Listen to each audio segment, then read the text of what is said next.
कितने भाग्यवान हैं। ओम शांति।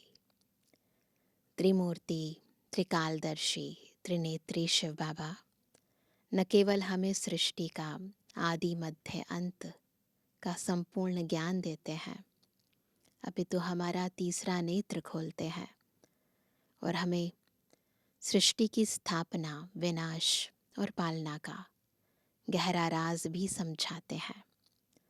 और ये ज्ञान यदि मनुष्य आत्मा की बुद्धि में यथार्थ बैठ जाता है तो पुरुषार्थ के मार्ग में आगे बढ़ना कठिन नहीं होता। परंतु पहले है खुद को समझना, फिर दूसरों को समझाना भी है। और आज की दुनिया में ये समझाना सहज है, क्योंकि विनाश काल सबको नज़दीक दिखाई दे रहा है। यद्यपि पहले इस बात को लोग स्वीकार नहीं करते थे।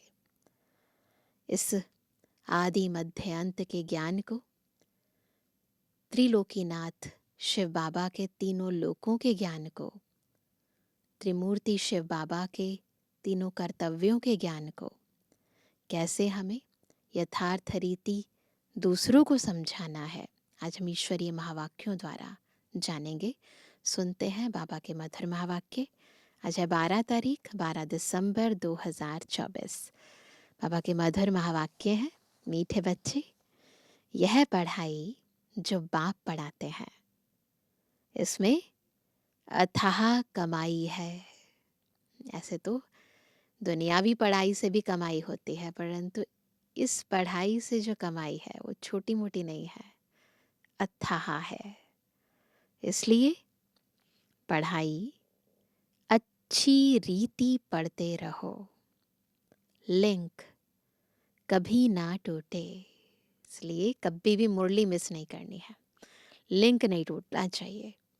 प्रश्न है, जो विनाश काले विपरीत बुद्धि है उन्हें तुम्हारी किस बात पर हंसी आती है? उत्तर है, जब तुम कहते हो अभी विनाश काल नजदीक है तो उन्हें हंसी आती है। तुम जानते हो बाप यहाँ बैठे तो नहीं रहेंगे। बाबा आए हैं दुनिया में बैठने के लिए नहीं आए हैं। बाप की ड्यूटी है पावन बनाना। जब पावन बन जाएंगे तो यह पुरानी दुनिया विनाश होगी, नई आएगी। यह लड़ाई है ही विनाश के लिए।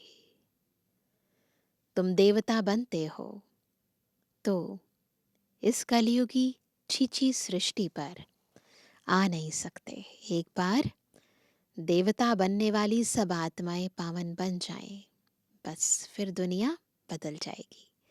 अब ये बात हर एक की बुद्धि में नहीं बैठती है।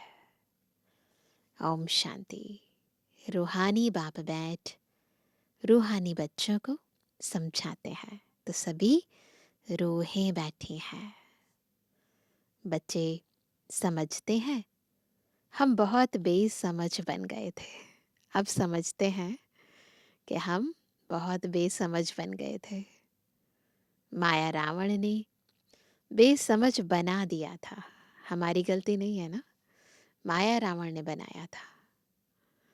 यह भी बच्चे समझते हैं कि बाप को जरूर आना ही है, जबकि नई सृष्टि स्थापन होनी है। त्रिमूर्ति का चित्र भी है, ब्रह्मा द्वारा स्थापना, विष्णु द्वारा पालना, शंकर द्वारा विनाश। क्योंकि करन करावन हार तो बाप है ना, कराने वाला कौन है? शिव बाबा। ये तो निमित्त है। एक ही है जो करता है और कराता है। पहले किसका नाम आएगा?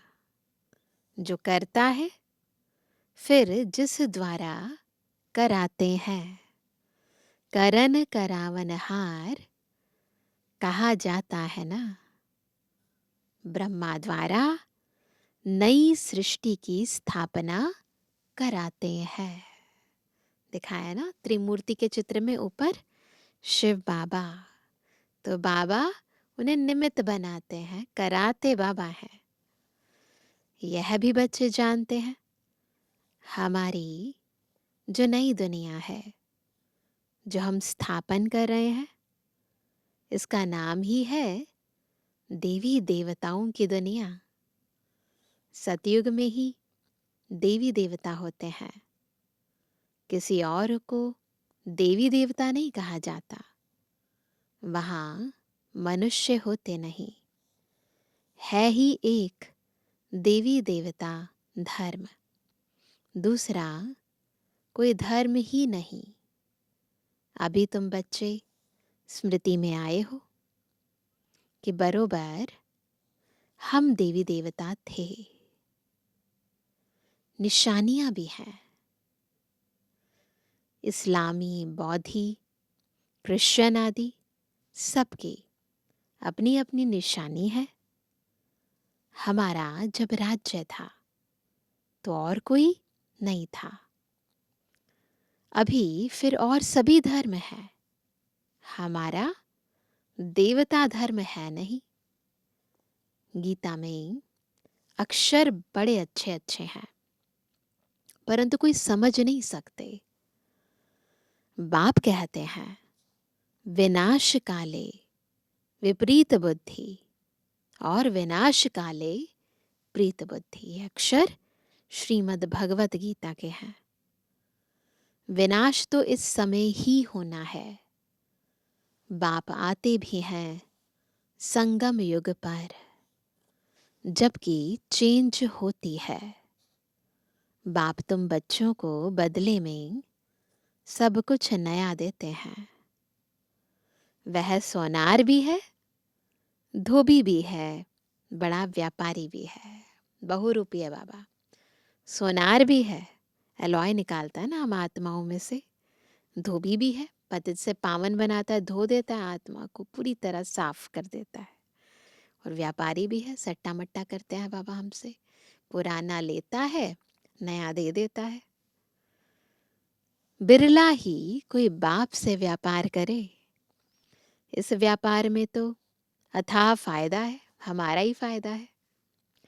पढ़ाई में फायदा बहुत होता है, महिमा भी की जाती है कि पढ़ाई कमाई है ना। Knowledge is source of income, वह भी जन्म जन्मांतर के लिए कमाई है। तो ऐसी पढ़ाई अच्छी रीति पढ़नी चाहिए ना। और पढ़ाता भी बहुत सहज हूँ, डिफ़िकल्ट नहीं है बाबा। सब चीज़ों को बहुत इजी करके हमें बताते हैं। सिर्फ 1 हफ्ता समझकर फिर भल कहाँ भी चले जाओ, तुम्हारे पास पढ़ाई आती रहेगी, अर्थात मुरली मिलती रहेगी। तो फिर कभी लिंक नहीं टूटेगी। यह है आत्माओं की परमात्मा के साथ लिंक। तो लिंक कैसे जुड़ती है? इस मुरली के माध्यम से। मुरली के माध्यम से हम बाबा के साथ जुड़े रहते हैं। गीता में भी यह अक्षर है, विनाश काले विपरीत बुद्धि विनश्यन्ति, प्रीत बुद्धि विजयन्ति। तुम जानते हो इस समय मनुष्य एक दो को काटते मारते रहते हैं। इन जैसा क्रोध व विकार और कोई में होता नहीं। यह भी गायन है कि द्रौपदी ने पुकारा, बाप ने समझाया है, तुम सब द्रौपदियां हो। भगवान वाच, बाप कहते हैं बच्चे अब विकार में नहीं जाओ। मैं तुमको स्वर्ग में ले चलता हूं, तुम सिर्फ मुझ बाप को याद करो। अब विनाश काल है ना, किसकी भी सुनते नहीं, लड़ते ही रहते हैं, है ना। किसी की कोई नहीं सुनता, बस आपस में लड़ने में लगे हुए हैं। कितना उनको कहते हैं शांत रहो, परंतु शांत रहते नहीं। अपने बच्चों आदि से बिछुड़कर लड़ाई के मैदान में जाते हैं। कितने मनुष्य मरते ही रहते हैं। मनुष्य की कोई वैल्यू नहीं। अगर वैल्यू है, महिमा है, तो इन देवी देवताओं की, वो आत्माएं बहुत वैल्यूएबल हैं। परंतु आज मनुष्य के जीवन की कोई वैल्यू नहीं है। अभी तुम यह बनने का पुरुषार्थ कर रहे हो, इसलिए अपने जीवन को अमूल्य बनाना है।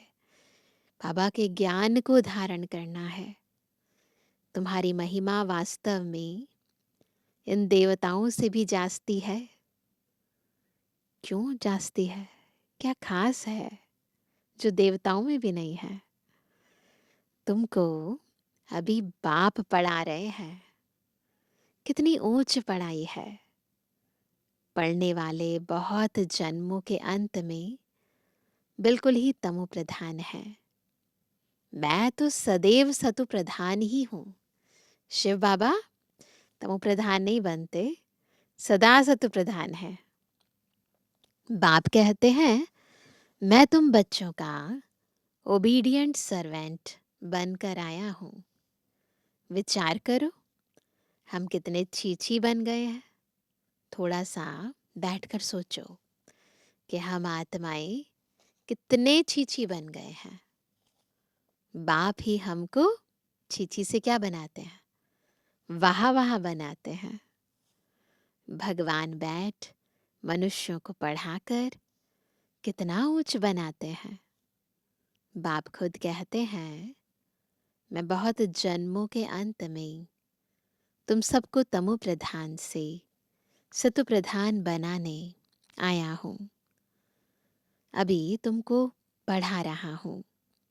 बाप कहते हैं मैंने तुमको स्वर्गवासी बनाया, फिर तुम नरकवासी कैसे बने? किसने बनाया? गायन भी है, विनाश काले विपरीत बुद्धि विनश्यन्ति, प्रीत बुद्धि विजयंती। फिर जितना जितना प्रीत बुद्धि रहेंगे, यानी बुद्धि की प्रीत एक बाबा से जुटी रहेगी, अर्थात बहुत याद करेंगे, उतना तुम्हारा ही फायदा है। लड़ाई का मैदान है ना। कोई भी यह नहीं जानते हैं कि गीता में कौन सी युद्ध बताई है। स्थूल युद्ध की बात नहीं है ना। तो बाबा कहते हैं उन्होंने तो फिर कौरवों और पांडवों की युद्ध दिखाई है। कौरव संप्रदाय, पांडव संप्रदाय भी है, परंतु युद्ध तो कोई है नहीं इस समय। वो आत्माएं जो प्रीत बुद्धि है वो पांडव हैं, जो विपरीत बुद्धि है वो कौरव है।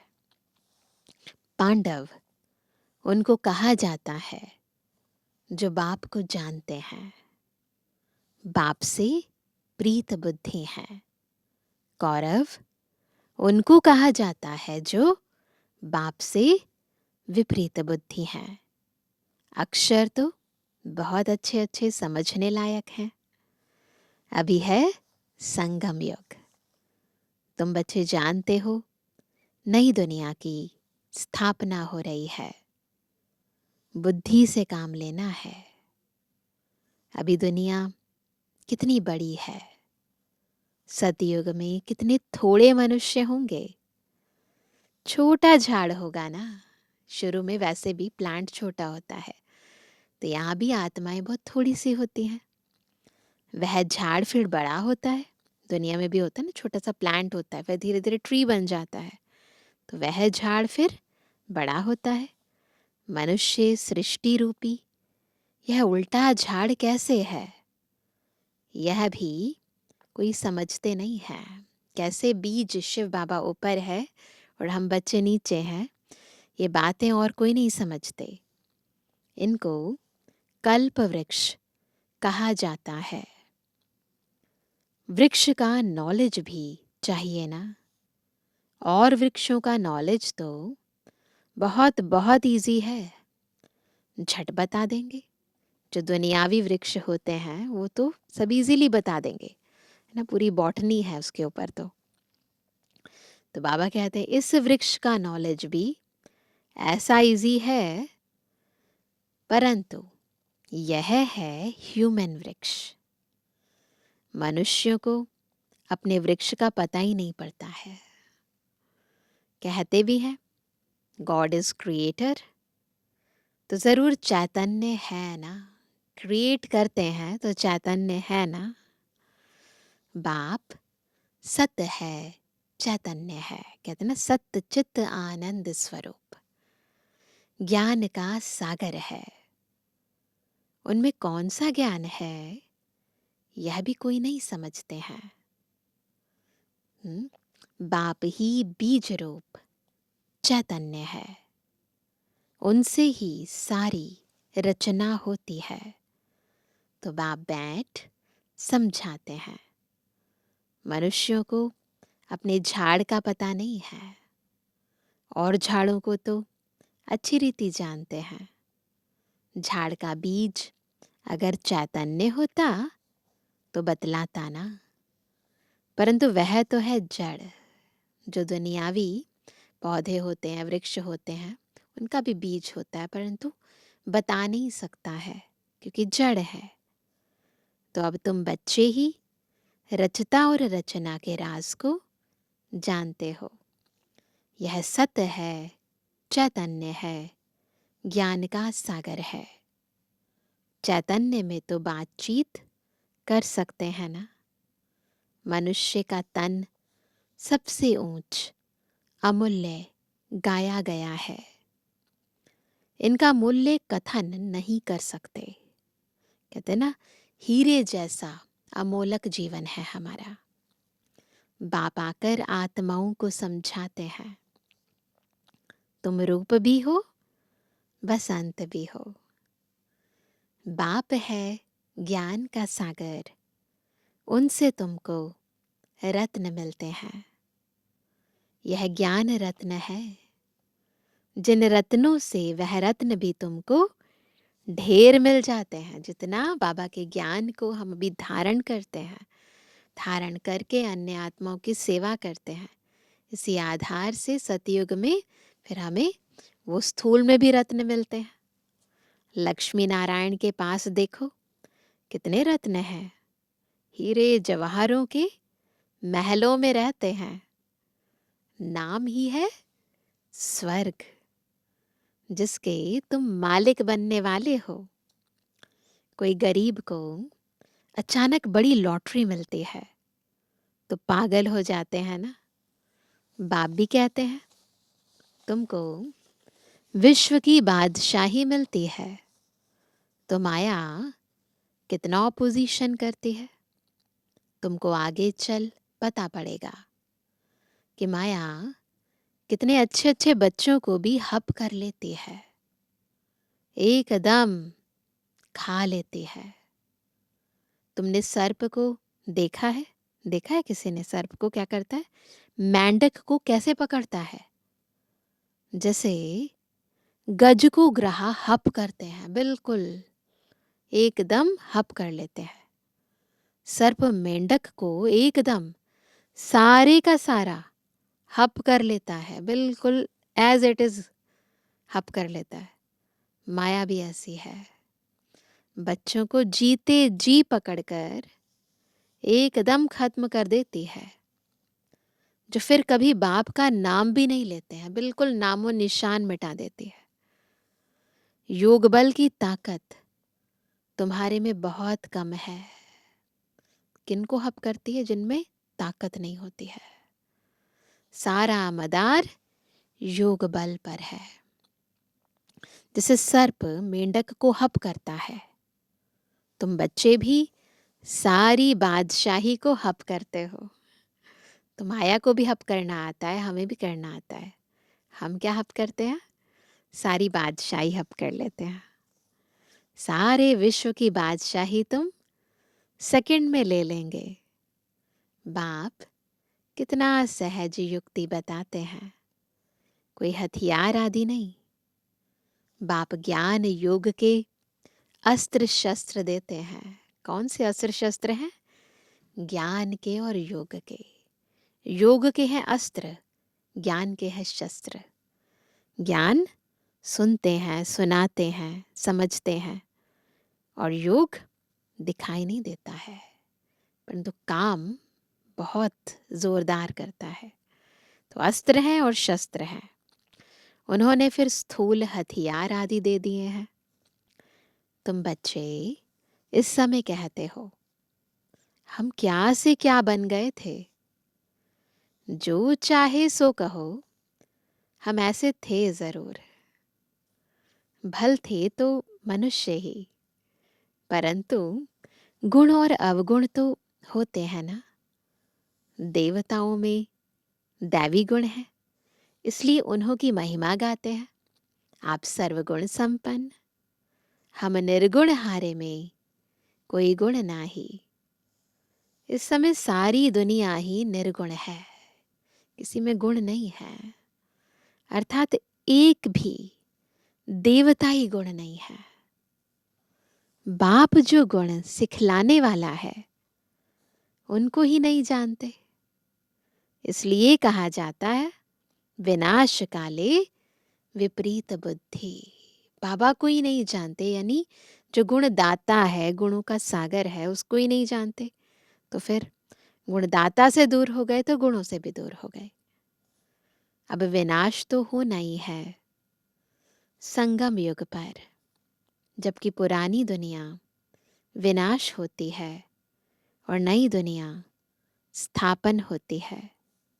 इनको कहा जाता है विनाश काल। यह है अंतिम विनाश। फिर आधा कल्प कोई लड़ाई आदि होती ही नहीं।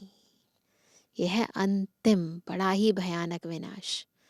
इसके बाद 2 युगों तक कोई लड़ाई नहीं होगी। मनुष्यों को कुछ भी पता नहीं है। विनाश काले विपरीत बुद्धि है, तो जरूर पुरानी दुनिया का विनाश होगा ना। इस पुरानी दुनिया में कितनी आपदाएं हैं, मरते ही रहते हैं। कभी नेचुरल कैलेमिटीज हो जाती है, कोई बीमारी हो जाती है, कभी एक्सीडेंट्स हो जाते हैं। फिर अभी तो मिसाइल्स है ना, कितना ज़्यादा एटॉमिक वॉर के अंदर बहुत कुछ होता है।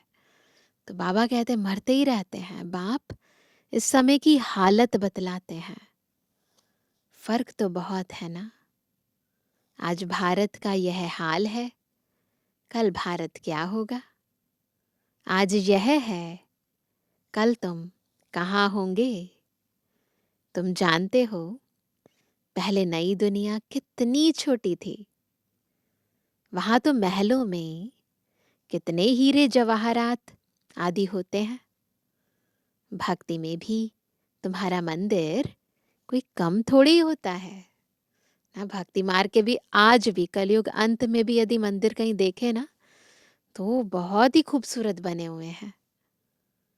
सिर्फ कोई एक सोमनाथ का मंदिर थोड़ी होगा। एक कोई बनाएगा तो उनको देख और भी बनाएंगे। एक सोमनाथ मंदिर से ही इतना लूटा है, फिर बैठ अपना यादगार बनाया है। तो दीवारों में पत्थर आदि लगाते हैं। इन पत्थरों की क्या वैल्यू होगी। इतने छोटे से हीरे का भी कितना दाम है ना। बाबा जौहरी था, एक रत्ती का हीरा होता था। पहले एक रत्ती का हीरा होता था 90 रुपया रत्ती। ये उस समय की कीमत बाबा बता रहे हैं। अभी तो उसकी कीमत हजारों रुपया है, और अब हजारों नहीं है, अभी तो और भी ज्यादा है। मिलते भी नहीं। वैसा प्योर हीरा तो अभी मिलेंगे भी नहीं। बहुत वैल्यू बढ़ गई है। इस समय विलायत आदि तरफ धन बहुत है, परंतु सतयुग के आगे यह कुछ भी नहीं है, कुछ भी नहीं है। अब बाप कहते हैं विनाश काले विपरीत बुद्धि है। तुम कहते हो विनाश समीप है, तो मनुष्य हंसते हैं। अब नहीं हंसते हैं, पहले हंसते थे। बाप कहते हैं मैं कितना समय बैठा रहूंगा, मुझे कोई यहाँ मजा आता है क्या, है ना। मैं तो ना सुखी ना दुखी होता हूँ, मेरे ऊपर ड्यूटी है पावन बनाने की। तुम यह थे, अब यह बन गए हो, फिर तुमको ऐसा ऊंच बनाता हूँ। क्या थे, क्या बन गए हैं, क्या बनना है, तुम जानते हो।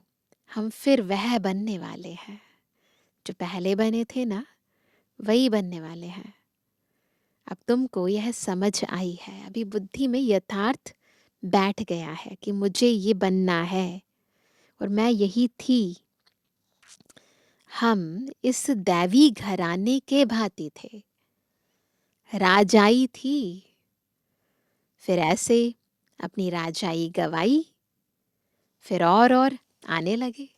तो बाबा पूरा 2 ही लाइंस के अंदर पूरा सृष्टि का चक्र घुमा देते हैं बुद्धि में। अब यह चक्र पूरा होता है, अभी तुम समझते हो, लाखों वर्ष की तो बात ही नहीं है। यह लड़ाई है ही विनाश की। उस तरफ तो बहुत आराम से मरेंगे, कोई तकलीफ नहीं होगी, बस बम ब्लास्ट से फटाफट मर जाएंगे। हॉस्पिटल्स आदि ही नहीं होंगे, कौन बैठ सेवा करेंगे और रोएंगे। वहां तो यह रस्म ही नहीं, उन्हों की मौत सहज होती है।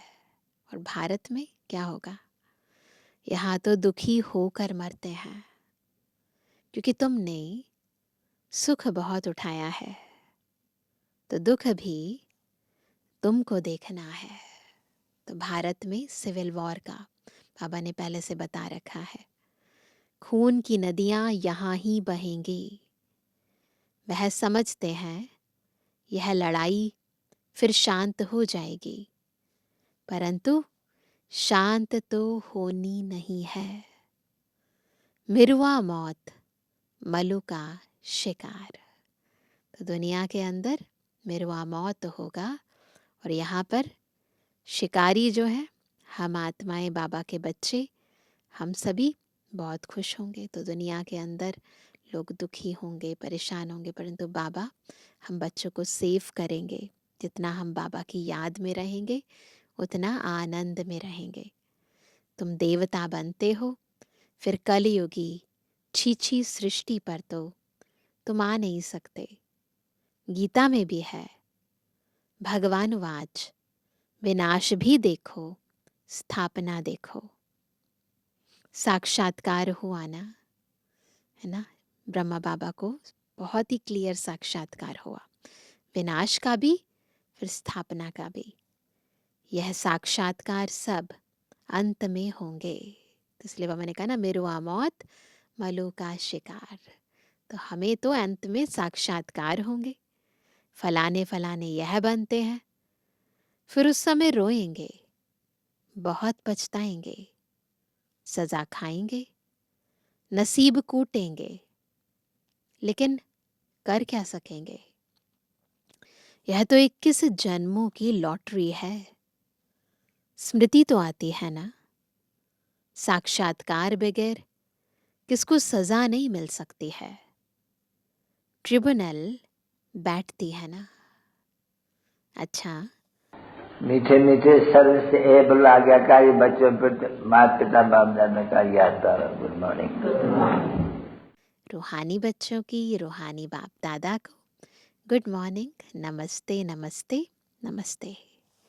धारणा के लिए मुख्य सार पहला, स्वयं में ज्ञान रत्न धारण कर रूप बसंत बनना है। ज्ञान रत्नों से विश्व के बादशाही की लॉटरी लेनी है। दूसरा, इस विनाश काल में बाप से प्रीत रख एक की ही याद में रहना है।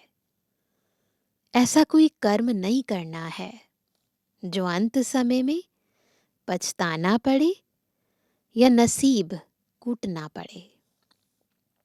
वरदान है, सदा स्नेही बन, उड़ती कला का वरदान प्राप्त करने वाले निश्चित विजयी निश्चिंत भव। कैसे बनेंगे निश्चित विजयी निश्चिंत? जब सदा स्नेही बनकर उड़ती कला का वरदान प्राप्त करेंगे।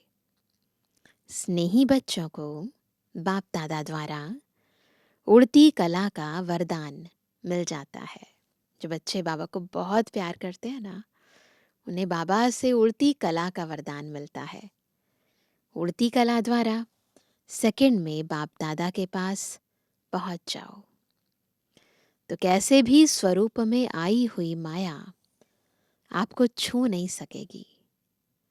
परमात्म छत्र छाया के अंदर माया की छाया भी नहीं आ सकती। स्नेह मेहनत को मनोरंजन में परिवर्तन कर देता है। स्नेह हर कर्म में निश्चित विजयी स्थिति का अनुभव कराता है। स्नेही बच्चे हर समय निश्चिंत रहते हैं। तो क्या करना है? बस बाबा को बहुत दिल से स्नेह से याद करना है, बहुत प्यार करना है। बस फिर देखो उड़ती कला का भी अनुभव होगा, निश्चिंत स्थिति होगी और विजय तो निश्चित है ही। स्लोगन है, नथिंग न्यू की स्मृति से सदा अचल रहो। हिलते कब है भूल जाते हैं ना, सब चीज़ें वही है जो पहले हुई थी, नथिंग न्यू। तो खुशी में नाचते रहेंगे। तो नथिंग न्यू की स्मृति से सदा अचल रहो, तो खुशी में नाचते रहेंगे। भी सुनते हैं आज का अव्यक्त इशारा। संगम युग का विशेष वरदान संतुष्टता है। इस संतुष्टता का बीज सर्व प्राप्तियां हैं। तो संतुष्टता कब होती है आत्मा में? जब सर्व प्राप्तियां होती हैं।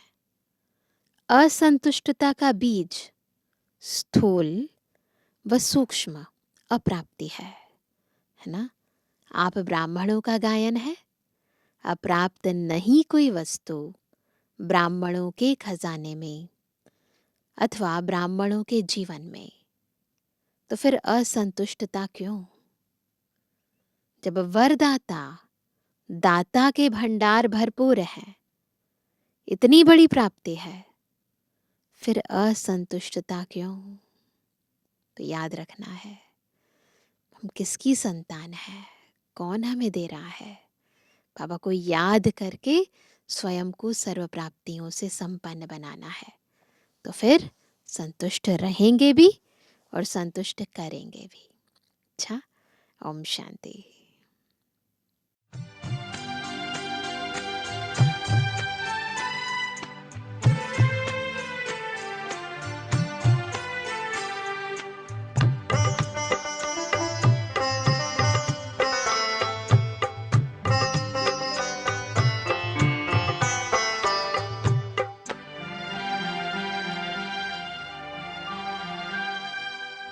बन